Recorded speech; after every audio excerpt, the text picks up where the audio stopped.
3. Outside, in the garden, it was playtime. Naked in the warm June sunshine, 600 or 700 little boys and girls were running with shrill yells over the lawns, or playing ball games, or squatting silently in twos and threes among the flowering shrubs. The roses were in bloom, 2 nightingales soliloquized in the boscage, a cuckoo was just going out of tune among the lime trees. The air was drowsy with the murmur of bees and helicopters. The director and his students stood for a short time watching a game of centrifugal bumble puppy. 20 children were grouped in a circle round a chrome steel tower. A ball thrown up so as to land on the platform at the top of the tower rolled down into the interior, fell on a rapidly revolving disc, was hurled through one or other of the numerous apertures pierced in the cylindrical casing, and had to be caught. Strange, mused the director, as they turned away. Strange to think that even in our Ford's day most games were played without more apparatus than a ball or two and a few sticks and perhaps a bit of netting. Imagine the folly of allowing people to play elaborate games which do nothing whatever to increase consumption. It's madness. Nowadays the controllers won't approve of any new game unless it can be shown that it requires at least as much apparatus as the most complicated of existing games. He interrupted himself. "That's a charming little group," he said, pointing. In a little grassy bay between tall clumps of Mediterranean heather, 2 children, a little boy of about 7 and a little girl who might have been a year older, were playing, very gravely and with all the focused attention of scientists intent on a labor of discovery, a rudimentary sexual game. "Charming, charming," the DHC repeated sentimentally. "Charming," the boys politely agreed. But their smile was rather patronizing.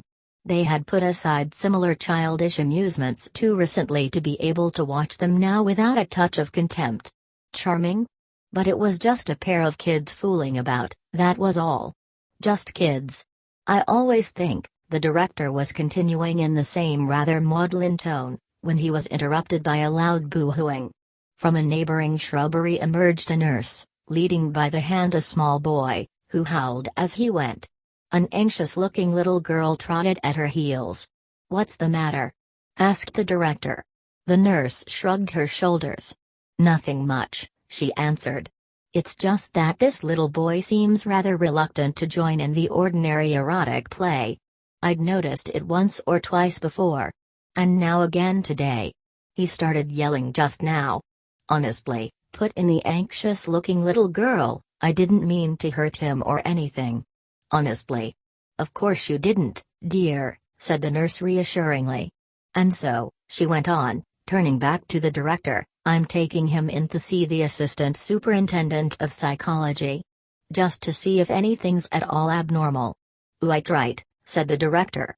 "Take him in. You stay here, little girl," he added, as the nurse moved away with her still howling charge. "What's your name?" "Polly Trotsky." "And a very good name too," said the director. "Run away now and see if you can find some other little boy to play with."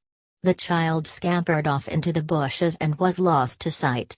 "Exquisite little creature," said the director, looking after her. Then, turning to his students, "What I'm going to tell you now," he said, "may sound incredible. But then, when you're not accustomed to history, most facts about the past do sound incredible." He let out the amazing truth.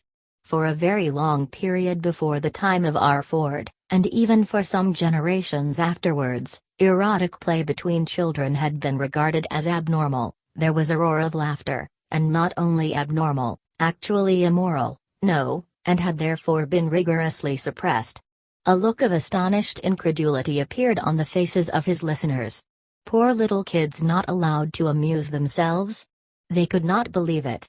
Even adolescents, the DHC was saying, even adolescents like yourselves. Not possible. Barring a little surreptitious autoerotism and homosexuality, absolutely nothing. Nothing? In the most cases, till they were over 20 years old. 20 years old? Echoed the students in a chorus of loud disbelief. 20, the director repeated. I told you that you'd find it incredible. But what happened? They asked. What were the results? The results were terrible. A deep resonant voice broke startlingly into the dialogue. They looked around. On the fringe of the little group stood a strange gray man of middle height, black-haired, with a hooked nose, full red lips, eyes very piercing and dark. "Terrible," he repeated.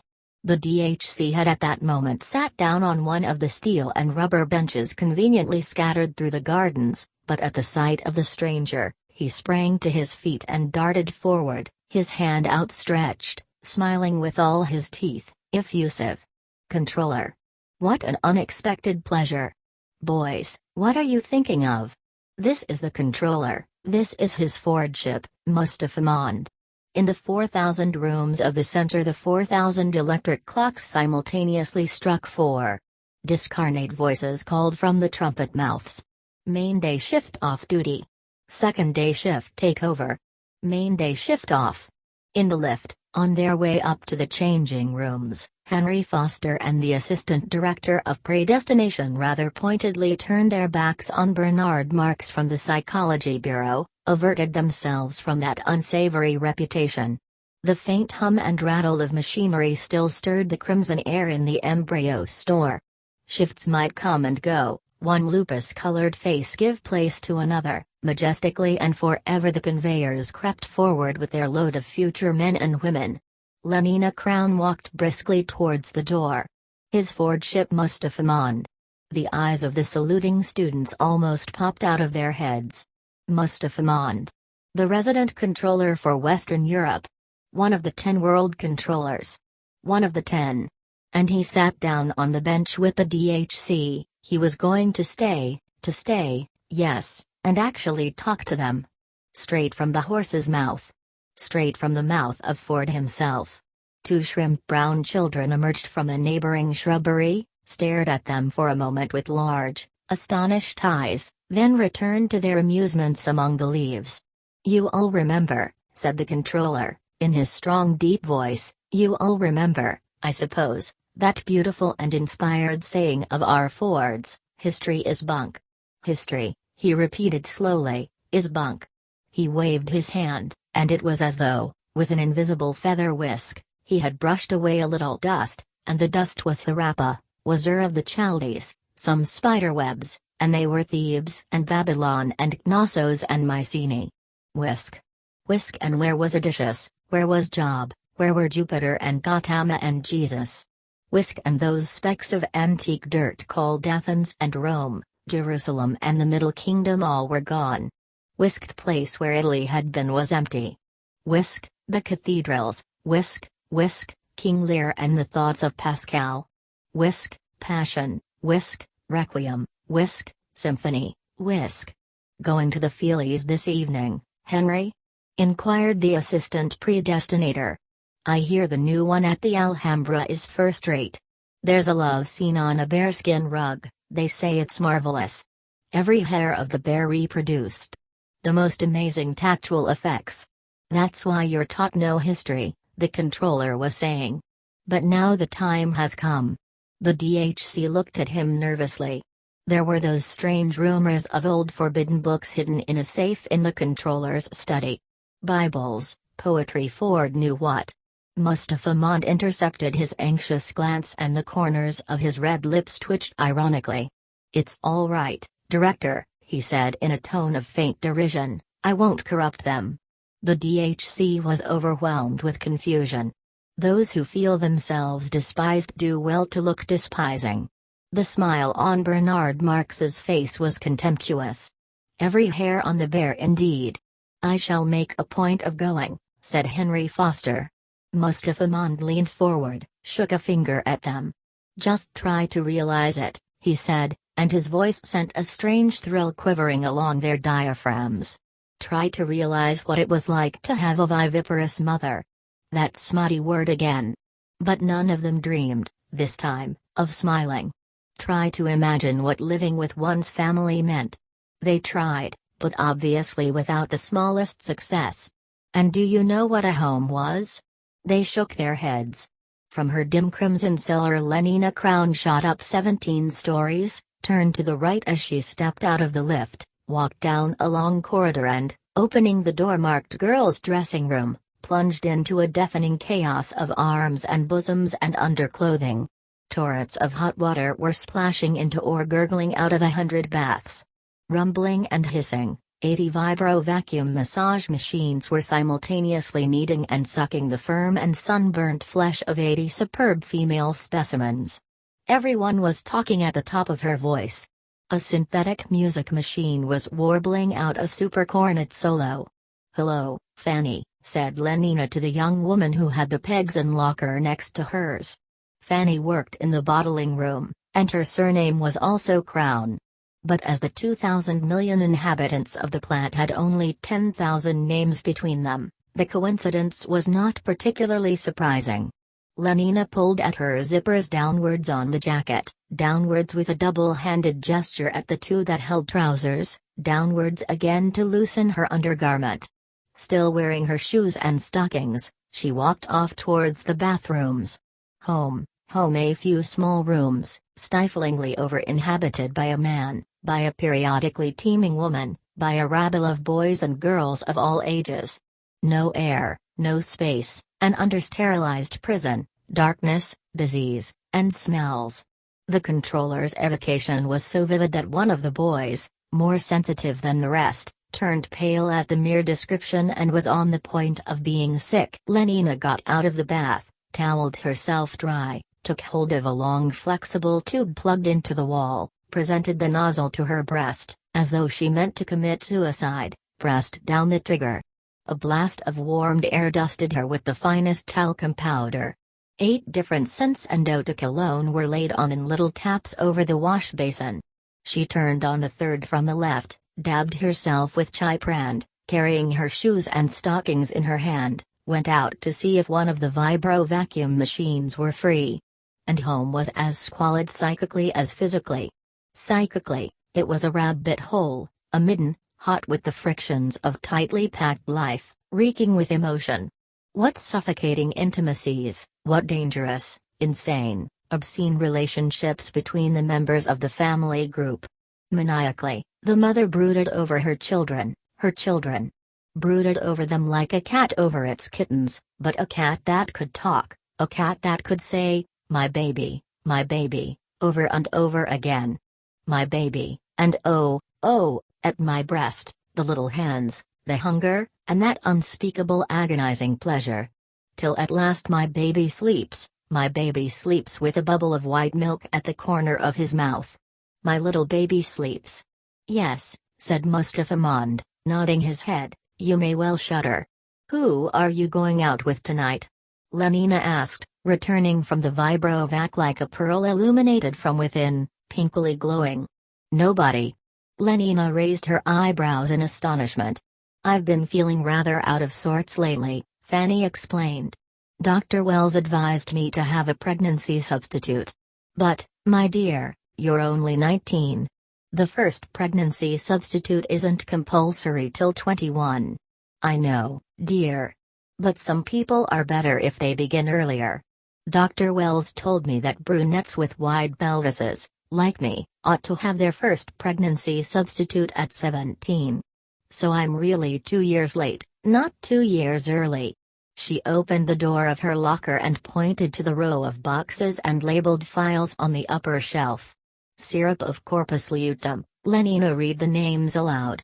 Overin, guaranteed fresh, not to be used after August 1st, AF 632. Mammary gland extract, to be taken 3 times daily, before meals, with a little water. Placentin, 5 cc to be injected intravenously every 3rd day. Ugh! Lenina shuddered. How I loathe intravenols, don't you? Yes. But when they do one good. Fanny was a particularly sensible girl. Our Fordor R. Freud, as, for some inscrutable reason, he chose to call himself whenever he spoke of psychological matters. R. Freud had been the first to reveal the appalling dangers of family life. The world was full of fathers, was therefore full of misery, full of mothers, therefore of every kind of perversion from sadism to chastity, full of brothers, sisters, uncles, aunts, full of madness and suicide. And yet, among the savages of Samoa, in certain islands off the coast of New Guinea, The tropical sunshine lay like warm honey on the naked bodies of children tumbling promiscuously among the hibiscus blossoms. Home was in any one of 20 palm-thatched houses. In the Trobriand's conception was the work of ancestral ghosts. Nobody had ever heard of the father. Extremes, said the controller, meet. For the good reason that they were made to meet. Dr. Wells says that a 3 months pregnancy substitute now will make all the difference to my health for the next 3 or 4 years. Well, I hope he's right, said Lenina. But, Fanny, do you really mean to say that for the next 3 months you're not supposed to? Oh no, dear. Only for a week or 2, that's all. I shall spend the evening at the club playing musical bridge. I suppose you're going out? Lenina nodded. Who with? Henry Foster. Again? Fanny's kind, rather moon-like face took on an incongruous expression of pained and disapproving astonishment. Do you mean to tell me you're still going out with Henry Foster? Mothers and fathers, brothers and sisters. But there were also husbands, wives, lovers. There were also monogamy and romance. Though you probably don't know what those are, said Mustafa Mond. They shook their heads. Family, monogamy, romance. Everywhere exclusiveness, a narrow channeling of impulse and energy. But everyone belongs to everyone else, he concluded, citing the hypnopedic proverb. The students nodded, emphatically agreeing with a statement which upwards of 62,000 repetitions in the dark had made them accept, not merely as true, but as axiomatic, self-evident, utterly indisputable. But after all, Lenina was protesting, it's only about 4 months now since I've been having Henry. Only 4 months. I like that. And what's more, Fanny went on, pointing an accusing finger, there's been nobody else except Henry all that time. Has there? Lenina blushed scarlet, but her eyes, the tone of her voice remained defiant. No, there hasn't been anyone else, she answered almost truculently. And I jolly well don't see why there should have been. Oh, she jolly well doesn't see why there should have been, Fanny repeated, as though to an invisible listener behind Lenina's left shoulder. Then, with a sudden change of tone, but seriously, she said, I really do think you ought to be careful. It's such horribly bad form to go on and on like this with one man. At 40, or 35, it will drult be so bad. But at your age, Lenina. No, it really won't do. And you know how strongly the DHC objects to anything intense or long-drawn. 4 months of Henry Foster, without having another man, why, he'd be furious if he knew. Think of water under pressure in a pipe. They thought of it. I pierced it once, said the controller. What a jet. He pierced it 20 times. There were 20 piddling little fountains. My baby. My baby. Mother. The madness is infectious. My love, my one and only, precious, precious. Mother, monogamy, romance. High spurts the fountain, fierce and foamy the wild jet. The urge has but a single outlet. My love, my baby. No wonder these poor pre-moderns were mad and wicked and miserable. Their world didn't allow them to take things easily, didn't allow them to be sane, virtuous, happy. What with mothers and lovers, what with the prohibitions they were not conditioned to obey, what with the temptations and the lonely remorses, what with all the diseases and the endless isolating pain, what with the uncertainties and the poverty they were forced to feel strongly. And feeling strongly, and strongly, what was more, in solitude, in hopelessly individual isolation, how could they be stable? Of course there's no need to give him up. Have somebody else from time to time, that's all. He has other girls, doesn't he? Lenina admitted it. Of course he does. Trust Henry Foster to be the perfect gentleman, always correct. And then there's the director to think of. You know what a stickler. Nodding, he patted me on the behind this afternoon, said Lenina. There, you see. Fanny was triumphant. That shows what he stands for. The strictest conventionality. Stability, said the controller, stability. No civilization without social stability. No social stability without individual stability. His voice was a trumpet. Listening, they felt larger, warmer. The machine turns, turns and must keep on turning forever. It is death if it stands still. 1,000 millions scrabbled the crust of the earth. The wheels began to turn. In 150 years there were 2,000 millions. Stop all the wheels. In 150 weeks there are once more only 1,000 millions. 1,000 men and women have starved to death. Wheels must turn steadily, but cannot turn untended. There must be men to tend them, men as steady as the wheels upon their axles, sane men, obedient men, stable in contentment.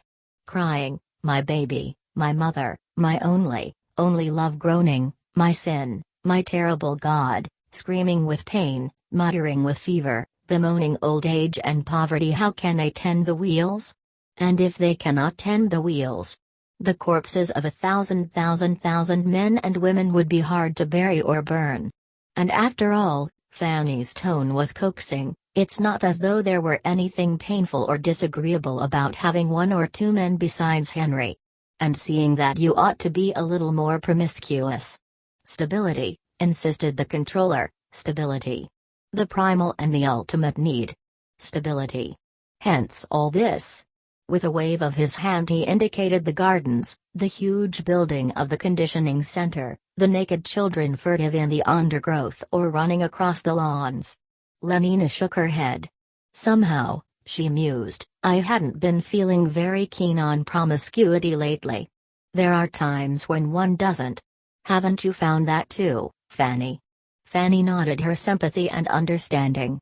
But one's got to make the effort, she said, sententiously, one's got to play the game. After all, everyone belongs to everyone else. Yes, everyone belongs to everyone else, Lenina repeated slowly and, sighing, was silent for a moment, then, taking Fanny's hand, gave it a little squeeze. You're quite right, Fanny. As usual. I'll make the effort. Impulse arrested spills over, and the flood is feeling, the flood is passion, the flood is even madness. It depends on the force of the current, the height and strength of the barrier. The unchecked stream flows smoothly down its appointed channels into a calm well-being. The embryo is hungry, day in, day out, the blood surrogate pump unceasingly turns its 800 revolutions a minute. The decanted infant howls, at once a nurse appears with a bottle of external secretion. Feeling lurks in that interval of time between desire and its consummation. Shorten that interval, break down all those old unnecessary barriers. Fortunate boys, said the controller. No pains have been spared to make your lives emotionally easy to preserve you, so far as that is possible, from having emotions at all. Ford's in his flivver, murmured the DHC. All's well with the world. Lenina Crown? Said Henry Foster, echoing the assistant predestinator's question as he zipped up his trousers. Oh, she's a splendid girl. Wonderfully pneumatic. I'm surprised you haven't had her. I can't think how it is I haven't, said the assistant predestinator. I certainly will. At the first opportunity. From his place on the opposite side of the changing room aisle, Bernard Marx overheard what they were saying and turned pale. And to tell the truth, said Lenina, I'm beginning to get just a tiny bit bored with nothing but Henry every day. She pulled on her left stocking. Do you know Bernard Marx?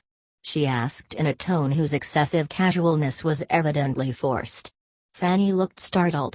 You don't mean to say. Why not? Bernard's an Alpha Plus. Besides, he asked me to go to one of the savage reservations with him. I've always wanted to see a savage reservation. But his reputation? What do I care about his reputation? They say he doesn't like obstacle golf. They say, mocked Lenina. And then he spends most of his time by himself alone. There was horror in Fanny's voice. Well, he won't be alone when he's with me. And anyhow, why are people so beastly to him? I think he's rather sweet. She smiled to herself, how absurdly shy he had been. Frightened almost as though she were a world controller and he a gamma-machine minder. Consider your own lives, said Mustafa Mond. Has any of you ever encountered an insurmountable obstacle? The question was answered by a negative silence. Has any of you been compelled to live through a long time interval between the consciousness of a desire and its fulfillment? Well, began one of the boys, and hesitated. Speak up, said the DHC. Don't keep his Ford ship waiting. I once had to wait nearly 4 weeks before a girl I wanted wowed let me have her. And you felt a strong emotion in consequence? Horrible. Horrible, precisely, said the controller. Our ancestors were so stupid and short-sighted that when the first reformers came along and offered to deliver them from those horrible emotions, they wouldn't have anything to do with them. Talking about her as though she were a bit of meat. Bernard ground his teeth. Have her here, have her there. Like mutton. Degrading her to so much mutton. She said she'd think it over, she said she'd give me an answer this week. Oh, Ford, Ford, Ford. He would have liked to go up to them and hit them in the face hard, again and again. Yes, I really do advise you to try her, Henry Foster was saying. Take ectogenesis. Feitzner and Kawaguchi had got the whole technique worked out. But would the governments look at it? No. There was something called Christianity. Women were forced to go on being viviparous. He's so ugly, said Fanny. But I rather like his looks. And then so small. Fanny made a grimace, smallness was so horribly and typically low caste. I think that's rather sweet, said Lenina. One feels one would like to pet him. You know. Like a cat. Fanny was shocked. They say somebody made a mistake when he was still in the bottle, thought he was a gamma and put alcohol into his blood surrogate. That's why he's so stunted. What nonsense. Lenina was indignant. Sleep teaching was actually prohibited in England. There was something called liberalism. Parliament, if you know what that was, passed a law against it. The records survive. Speeches about liberty of the subject. Liberty to be inefficient and miserable. Freedom to be a round peg in a square hole. But, my dear chap, you're welcome, I assure you. You're welcome. Henry Foster patted the assistant predestinator on the shoulder. Everyone belongs to everyone else, after all. 100 repetitions 3 nights a week for 4 years, thought Bernard Marx, who was a specialist on Hypnopedia. 62,400 repetitions make one truth. Idiots. Or the caste system. Constantly proposed, constantly rejected. There was something called democracy. As though men were more than physico-chemically equal. Well, all I can say is that I'm going to accept his invitation. Bernard hated them, hated them. But they were too, they were large, they were strong. The 9 Years' War began in AF 141. Not even if it were true about the alcohol in his blood surrogate. Phosgene, chloripycarin, ethyl iodoacetate, diphenylcyanarcine, trichloromethyl, chloroformate, dichlorethyl sulfide. Not to mention hydrocyanic acid. Which I simply don't believe, Lenina concluded. The noise of 14,000 aeroplanes advancing in open order. But in the Kurfürstendamm and the 8th arrondissement, the explosion of the anthrax bombs is hardly louder than the popping of a paper bag. Because I do want to see a savage reservation. CH3C6H2NO23 plus HgCNO2 equals well, what? An enormous hole in the ground, a pile of masonry, some bits of flesh and mucus, a foot, with the boot still on it, flying through the air and landing, flop, in the middle of the geraniums, the scarlet ones, such a splendid show that summer. You're hopeless, Lenina, I give you up. The Russian technique for infecting water supplies was particularly ingenious. Back turned to back, Fanny and Lenina continued their changing in silence. The 9 Years' War, the great economic collapse. There was a choice between world control and destruction. Between stability and. Fanny Crown's a nice girl too, said the assistant predestinator. In the nurseries, the elementary class consciousness lesson was over, the voices were adapting future demand to future industrial supply. I do love flying, they whispered, I do love flying, I do love having new clothes, I do love. Liberalism, of course, was dead of anthrax, but all the same you couldn't do things by force. Not nearly so nomadic as Lenina. Oh, not nearly. But old clothes are beastly, continued the untiring whisper. We always throw away old clothes. Ending is better than mending, ending is better fast mending, ending is better. Government's an affair of sitting, not hitting. You rule with the brains and the buttocks, never with the fists. For example, there was the conscription of consumption. There, I'm ready, said Lenina, but Fanny remained speechless and averted. Let's make peace, Fanny darling. Every man, woman and child compelled to consume so much a year. In the interests of industry. The sole result. Ending is better than mending. The more stitches, the less riches, the more stitches. One of these days, said Fanny, with dismal emphasis, you'll get into trouble. Conscientious objection on an enormous scale. Anything not to consume. Back to nature. I do love flying. I do love flying. Back to culture. Yes, actually to culture. You can't consume much if you sit still and read books. Do I look all right? Lenina asked. Her jacket was made of bottle green acetate cloth with green viscose fur, at the cuffs and collar. 800 simple lifers were mowed down by machine guns at Golders Green. Ending is better than mending, ending is better than mending. Green corduroy shorts and white viscose woolen stockings turned down below the knee. Then came the famous British Museum massacre. 2,000 culture fans gassed with dichloroethyl sulfide. A green and white jockey cap shaded Lenina's eyes, her shoes were bright green and highly polished. In the end, said Mustafa Mond, the controllers realized that force was no good. The slower but infinitely surer methods of ectogenesis, neo-Pavlovian conditioning and hypnopedia.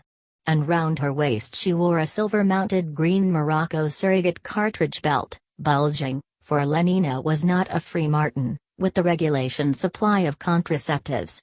The discoveries of Feitzner and Kawaguchi were at last made use of.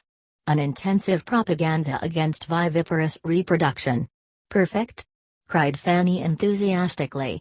She could never resist Lenina's charm for long. And what a perfectly sweet Malthusian belt. Accompanied by a campaign against the past, by the closing of museums, the blowing up of historical monuments, luckily most of them had already been destroyed during the 9 Years' War, by the suppression of all books published before AF 1500. I simply must get one like it, said Fanny. There were some things called the pyramids, for example. My old black patent bandolier. And a man called Shakespeare. You've never heard of them, of course. It's an absolute disgrace, that bandolier of mine. Such are the advantages of a really scientific education. The more stitches the less riches, the more stitches the less. The introduction of our Ford's first T model. I've had it nearly 3 months. Chosen as the opening date of the new era. Ending is better than mending, ending is better. There was a thing, as I've said before, called Christianity.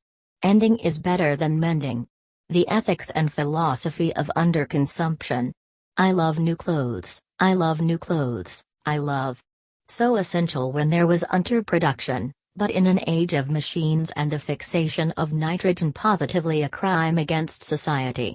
Henry Foster gave it me. All crosses had their tops cut and became T's. There was also a thing called God. It's real Morocco surrogate. We have the world state now. And Ford's Day celebrations, and community sings, and solidarity services. Ford, how I hate them. Bernard Marx was thinking. There was a thing called heaven, but all the same they used to drink enormous quantities of alcohol. Like meat, like so much meat. There was a thing called the soul and a thing called immortality. Do ask Henry where he got it. But they used to take morphia and cocaine. And what makes it worse, she thinks of herself as meat. 2,000 pharmacologists and biochemists were subsidized in AP 178. He does look glum, said the assistant predestinator, pointing at Bernard Marx. 6 years later it was being produced commercially. The perfect drug. Let's bait him. Euphoric, narcotic, pleasantly hallucinant. Glum, Marks, glum. The clap on the shoulder made him start, look up. It was that brute Henry Foster. What you need is a gram of soma. All the advantages of Christianity and alcohol, none of their defects. Ford, I should like to kill him. But all he did was to say, no, thank you, and fend off the proffered tube of tablets. Take a holiday from reality whenever you like, and come back without so much as a headache or a mythology. Take it, insisted Henry Foster, take it. Stability was practically assured. 1 cubic centimeter cures 10 gloomy sentiments, said the assistant predestinator, citing a piece of homely hypnopedic wisdom. It only remained to conquer old age. Damn you, shouted Bernard Marx. Hoity-toity. Gonadal hormones, transfusion of young blood, magnesium salts. And do remember that a gram is better than a damn. They went out, laughing. All the physiological stigmata of old age have been abolished. And along with them, of course. Don't forget to ask him about that Malthusian belt, said Fanny. Along with them all the old man's mental peculiarities. Characters remain constant throughout a whole lifetime. 2 rounds of obstacle golf to get through before dark. I must fly. Work, play at 60. Our powers and tastes are what they were at 17. Old men in the bad old days used to renounce, retire, take to religion, spend their time reading, thinking. Idiots, swine. Bernard Marx was saying to himself, as he walked down the corridor to the lift.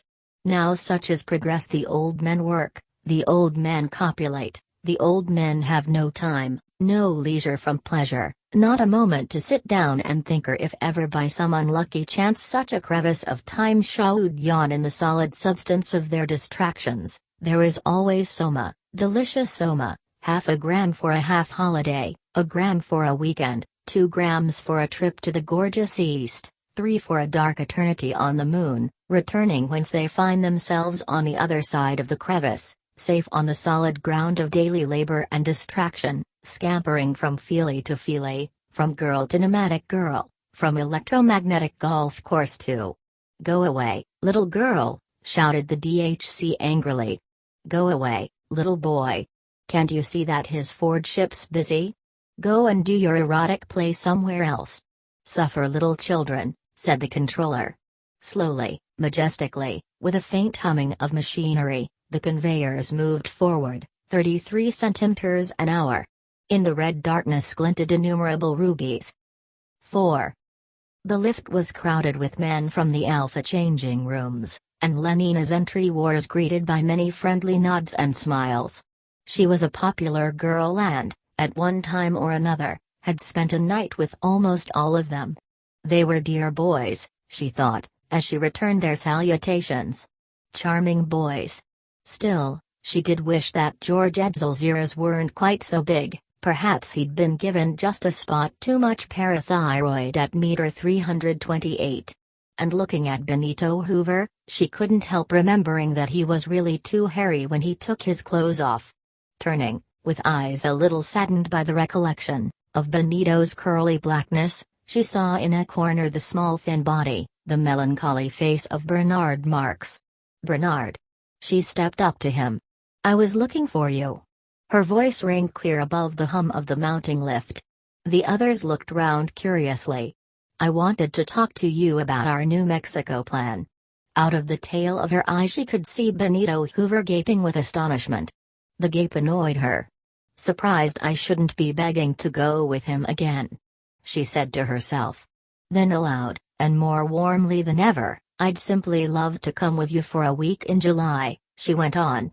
Anyhow, she was publicly proving her unfaithfulness to Henry. Fanny ought to be pleased, even though it was Bernard, that is, Lenina gave him her most deliciously significant smile. If you still want to have me. Bernard's pale face flushed. What on earth for? She wondered, astonished, but at the same time touched by this strange tribute to her power. Hadn't we better talk about it somewhere else? He stammered, looking horribly uncomfortable.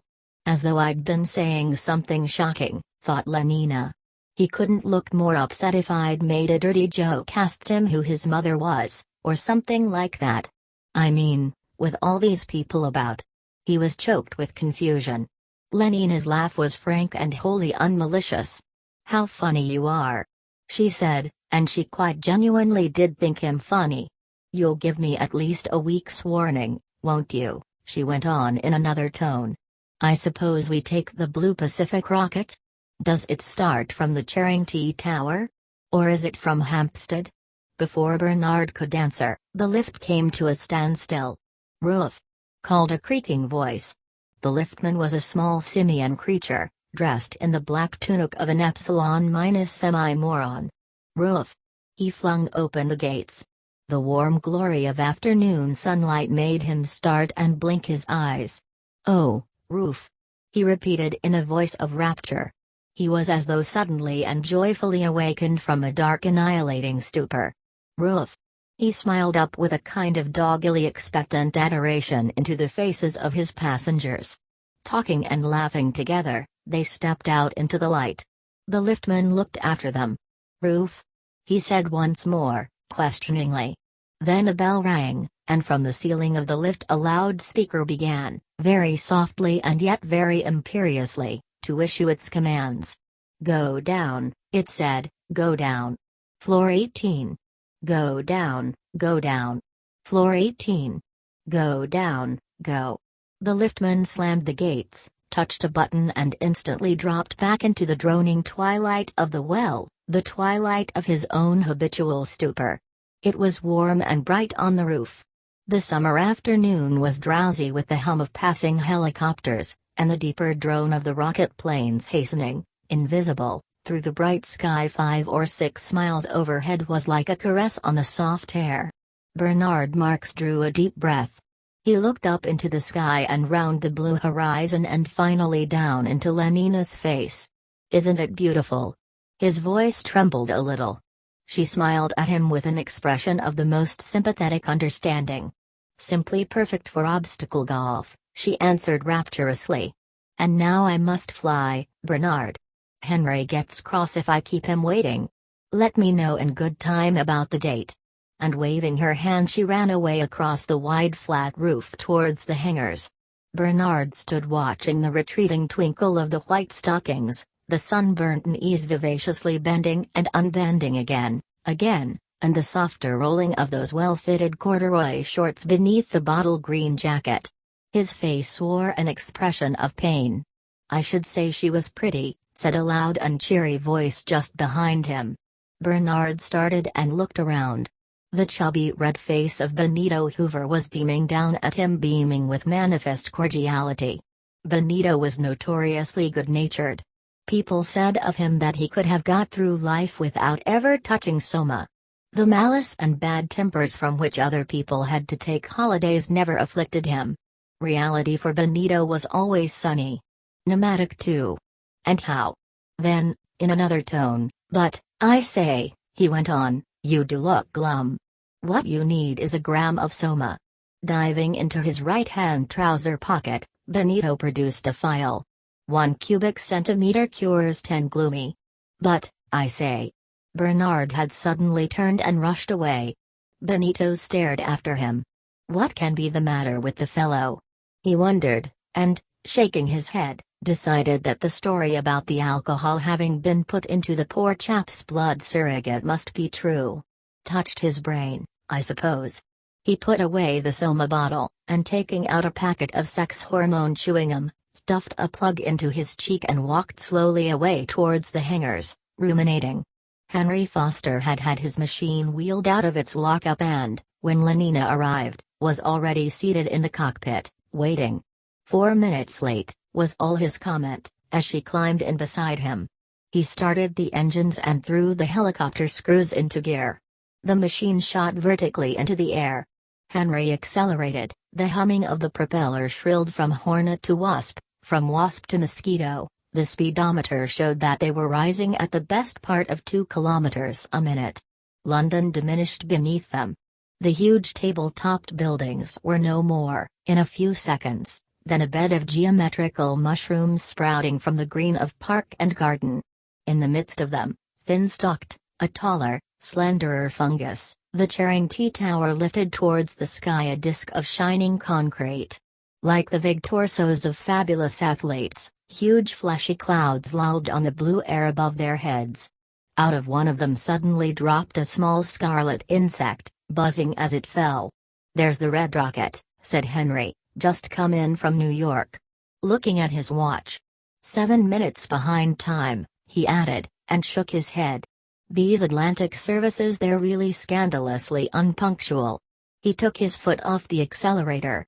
The humming of the screws overhead dropped an octave and a half, back through wasp and hornet to bumblebee, to cockchafer, to stag beetle. The upward rush of the machine slackened off. A moment later they were hanging motionless in the air. Henry pushed at a lever. There was a click. Slowly at first, then faster and faster, till it was a circular mist before their eyes. The propeller in front of them began to revolve. The wind of a horizontal speed whistled ever more shrilly in the stays. Henry kept his eye on the revolution counter. When the needle touched the 1200 mark, he threw the helicopter screws out of gear. The machine had enough forward momentum to be able to fly on its planes. Lenina looked down through the window in the floor between her feet. They were flying over the 6-kilometre zone of parkland that separated central London from its first ring of satellite suburbs. The green was maggoty with foreshortened life. Forests of centrifugal bumble puppy towers gleamed between the trees. Near Shepherd's Bush 2000 beta-mixed doubles were playing Riemann surface tennis. A double row of escalator fives courts lined the main road from Notting Hill to Willesden. In the Ealing Stadium a Delta gymnastic display and community sing was in progress. "What a hideous color khaki is," remarked Lenina, voicing the hypnopedic prejudices of her caste. The buildings of the Hounslow Feely studio covered 7.5 hectares. Near them a black and khaki army of laborers was busy revitrifying the surface of the Great West Road. One of the huge traveling crucibles was being tapped as they flew over. The molten stone poured out in a stream of dazzling incandescence across the road. The asbestos rollers came and went. At the tail of an insulated watering cart the steam rose in white clouds. At Brantford the television corporation's factory was like a small town. "They must be changing the shift," said Lenina. Like aphides and ants, the leaf green gamma girls, the black semi-morons swarmed round the entrances, or stood in queues to take their places in the monorail tram cars. Mulberry-colored beta-minuses came and went among the crowd. The roof of the main building was alive with the alighting and departure of helicopters. "My word," said Lenina, "I'm glad I'm not a gamma." 10 minutes later they were at Stoke Poges and had started their first round of obstacle golf. Section 2 with eyes for the most part downcast and, if ever they lighted on a fellow creature, at once and furtively averted, Bernard hastened across the roof. He was like a man pursued, but pursued by enemies he does not wish to see, lest they should seem more hostile even than he had supposed, and he himself be made to feel guiltier and even more helplessly alone. That horrible Benito Hoover. And yet the man had meant well enough. Which only made it, in a way, much worse. Those who meant well behaved in the same way as those who meant badly. Even Lenina was making him suffer. He remembered those weeks of timid indecision, during which he had looked and longed and despaired of ever having the courage to ask her. Dared he face the risk of being humiliated by a contemptuous refusal? But if she were to say yes, what rapture! Well, now she had said it and he was still wretched that she should have thought it such a perfect afternoon for obstacle golf, that she should have trotted away to join Henry Foster, that she should have found him funny for not wanting to talk of their most private affairs in public. Wretched, in a word, because she had behaved as any healthy and virtuous English girl ought to behave and not in some other, abnormal, extraordinary way. He opened the door of his lockup and called to a lounging couple of Delta- attendants to come and push his machine out onto the roof. The hangars were staffed by a single Bokanovsky group, and the men were twins, identically small, black and hideous. Bernard gave his orders in the sharp, rather arrogant and even offensive tone of one who does not feel himself too secure in his superiority. To have dealings with members of the lower castes was always, for Bernard, a most distressing experience. For whatever the cause, and the current gossip about the alcohol in his blood surrogate may very likely for accidents will happen have been true, Bernard's physique is hardly better than that of the average Gamma. He stood 8 centimeters short of the standard alpha height and was slender in proportion. Contact with members of the lower castes always reminded him painfully of this physical inadequacy. I am I, and wish I wasn't, his self-consciousness was acute and stressing. Each time he found himself looking on the level, instead of downward, into a Delta's face, he felt humiliated. Would the creature treat him with the respect due to his caste? The question haunted him. Not without reason. For Gammas, Deltas and Epsilons had been to some extent conditioned to associate corporeal mass with social superiority. Indeed, a faint hypnopedic prejudice in favor of size was universal. Hence the laughter of the women to whom he made proposals, the practical joking of his equals among the men.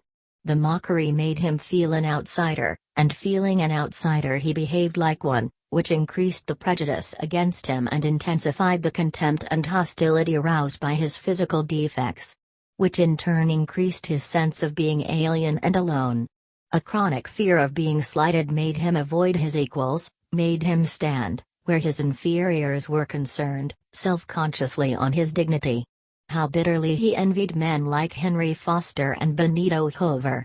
Men who never had to shout at an epsilon to get an order obeyed, men who took their position for granted, men who moved through the caste system as a fish through water so utterly at home as to be unaware either of themselves or of the beneficent and comfortable element in which they had their being.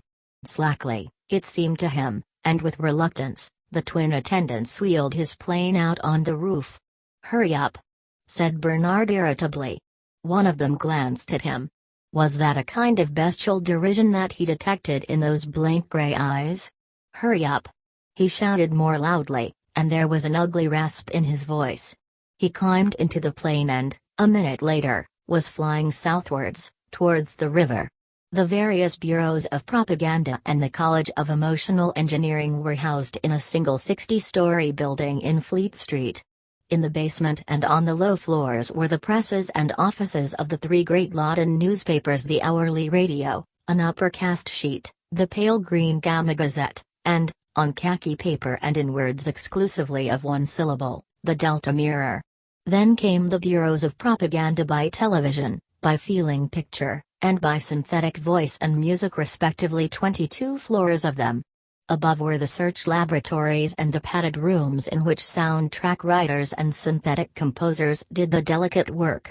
The top 18 floors were occupied the College of Emotional Engineering. Bernard landed on the roof of Propaganda House and stepped out. "Ring down to Mr. Helmholtz Watson," he ordered the Gamma Plus porter, "and tell him that Mr. Bernard Marx is waiting for him on the roof." He sat down and lit a cigarette. Helmholtz Watson was writing when the message came down. "Tell him I'm coming at once," he said, and hung up the receiver.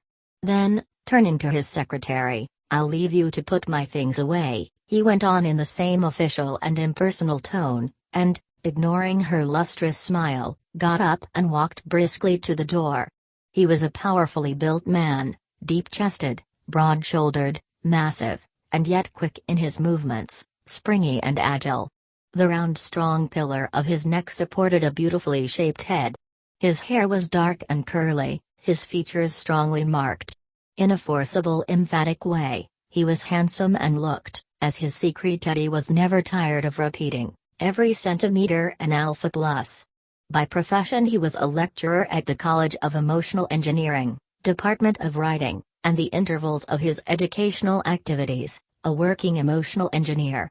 He wrote regularly for the Hourly Radio, composed feely scenarios, and had the happiest knack for slogans and hypnopedic rhymes. "Able," was the verdict of his superiors. Perhaps, and they would shake their heads, would significantly lower their voices, a little too able. Yes, a little too able, they were right. A mental excess had produced in Helmholtz-Watson effects very similar to those which, in Bernard Marx, were the result of a physical defect. Too little bone and brawn had isolated Bernard from his fellow men, and the sense of this apartness, being, by all the current standards, a mental excess, became in its turn a cause of wider separation. That which had made Helmholtz so uncomfortably aware of being himself and all alone was too much ability. What the two men shared was the knowledge that they were individuals. But whereas the physically defective Bernard had suffered all his life from the consciousness of being separate, it was only quite recently that, grown aware of his mental excess, Helmholtz-Watson had also become aware of his difference from the people who surrounded him. This escalator squash champion, this indefatigable lover, it was said that he had had 640 different girls in under 4 years. This admirable committee man and best mixer had realized quite suddenly that sport, women, communal activities were only, so far as he was concerned, second bests. Really, and at the bottom, he was interested in something else. But in what? In what? That was the problem which Bernard had come to discuss with him, or rather, since it was always Helmholtz who did all the talking, to listen to his friend discussing, yet once more. 3 charming girls from the Bureau of Propaganda by synthetic voice waylaid him as he stepped out of the lift. "Oh, Helmholtz, darling, do come and have a picnic supper with us on Exmoor." They clung round him imploringly. He shook his head, he pushed his way through them. "No, no. We're not inviting any other man." But Helmholtz remained unshaken even by this delightful promise. "No," he repeated, "I'm busy." And he held resolutely on his course. The girls trailed after him. It was not till he had actually climbed into Bernard's plane and slammed the door that they gave up pursuit. Not without reproaches. "These women," he said, as the machine rose into the air. "These women." And he shook his head, he frowned. "Too awful," Bernard hypocritically agreed, wishing, as he spoke the words, that he could have as many girls as Helmholtz did, and with as little trouble. He was seized with a sudden urgent need to boast. "I'm taking Lenina Crown to New Mexico with me," he said in a tone as casual as he could make it. "Are you?" said Helmholtz, with a total absence of interest. Then after a little pause, "This last week or two," he went on, "I've been cutting all my committees and all my girls. You can't imagine what a hullabaloo they've been making about it at the college. Still, it's been worth it, I think. The effects." He hesitated. "Well, they're odd, they're very odd. A physical shortcoming could produce a kind of mental excess. The process, it seemed, was reversible. Mental excess could produce, for its own purposes, the voluntary blindness and deafness of deliberate solitude, the artificial impotence of asceticism. The rest of the short flight was accomplished in silence. When they had arrived and were comfortably stretched out on the pneumatic sofas in Bernard's room, Helmholtz began again. Speaking very slowly, "Did you ever feel," he asked, "as though you had something inside you that was only waiting for you to give it a chance to come out? Some sort of extra power that you aren't using, you know, like all the water that goes down the falls instead of through the turbines?" He looked at Bernard questioningly. "You mean all the emotions one might be feeling if things were different?" Helmholtz shook his head. "Not quite. I'm thinking of a queer feeling I sometimes get, a feeling that I've got something important to say and the power to say it, only I don't know what it is, and I can't make any use of the power. If there was some different way of writing. Or else something else to write about." He was silent, then, "You see," he went on at last, "I'm pretty good at inventing phrases, you know, the sort of words that suddenly make you jump, almost as though you'd sat on a pin. They seem so new and exciting even though they're about something hypnopedically obvious. But that doesn't seem enough. It's not enough for the phrases to be good, what you make with them ought to be good too. But your things are good, Helmholtz." "Oh, as far as they go." Helmholtz shrugged his shoulders. "But they go such a little way. They aren't important enough, somehow. I feel I could do something much more important. Yes, and more intense, More violent. But what? What is there more important to say? And how can one be violent about the sort of things one's expected to write about? Words can be like X-rays, if you use them properly they'll go through anything. You read and you're pierced. That's one of the things I try to teach my students, how to write piercingly. But what on earth's the good of being pierced by an article about a community sing, or the latest improvement in scent organs? Besides, can you make words really piercing, like the very hardest X-rays when you're writing about that sort of thing? Can you say something about nothing? That's what it finally boils down to. I try and I try. Hush, said Bernard suddenly, and lifted a warning finger. They listened. I believe there's somebody at the door, he whispered. Helmholtz got up, tiptoed across the room, and with a sharp quick movement flung the door wide open. There was, of course, nobody there.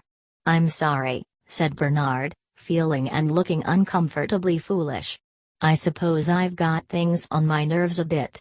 When people are suspicious with you, you start being suspicious with them. He passed his hand across his eyes, he sighed, his voice became plaintive. He was justifying himself. If you knew what I'd had to put up with recently, he said almost tearfully, and the uprush of his self-pity was like a fountain suddenly released. If you only knew. Helmholtz Watson listened with a certain sense of discomfort. Poor little Bernard, he said to himself. But at the same time he felt rather ashamed for his friend. He wished Bernard would show a little more pride.